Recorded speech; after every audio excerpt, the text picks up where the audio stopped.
I'm Mark Small. This is Civil Discourse Now. It is December 8th, 2022. We are between the midterm elections, and for the first time in history, a sitting president's party did not lose any seats in the Senate.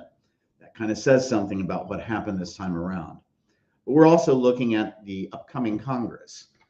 This iteration of the Republican Party has an advantage of 5 seats. In other words, they lose 5 seats in the House of Representatives. They don't get to pick the speaker.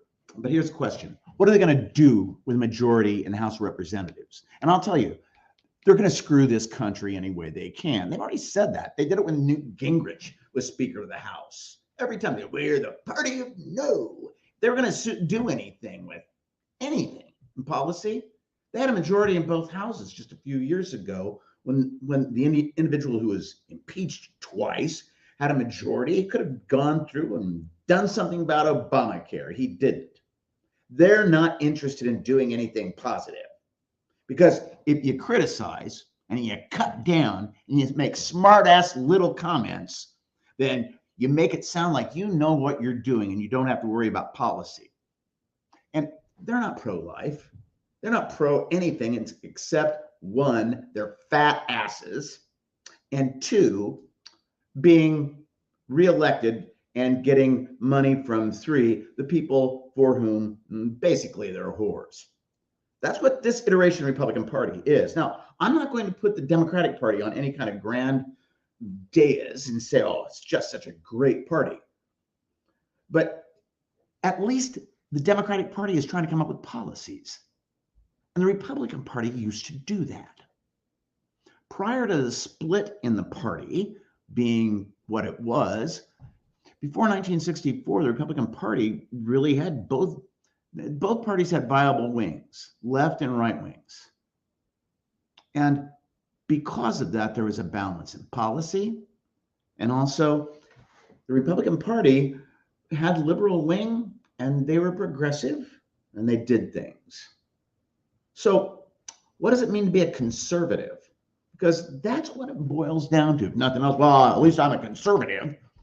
You're not a conservative if you want to have the government intrude on a woman's medical decisions, because conservative comes from the word conserve.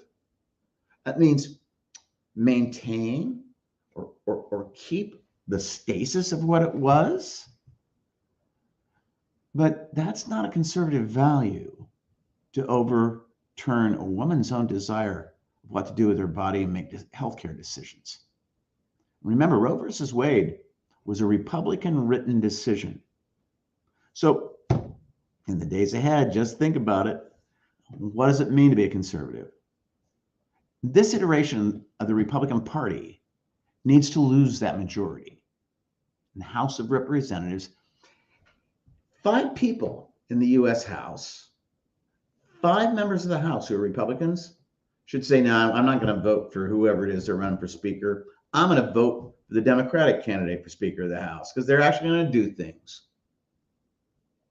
Because if you look at the total number of votes in the United States for House of Representatives, the Democratic Party won the popular vote.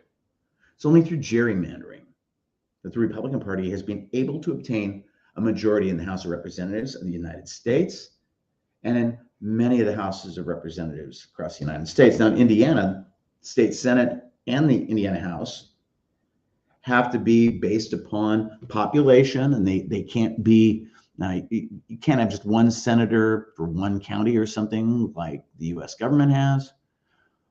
But we have gerrymandering here, and it's made it impossible to do anything. So I'll leave you with that thought tonight. Think about what it means to be a conservative. Think about what it is that conservatives have done to this country.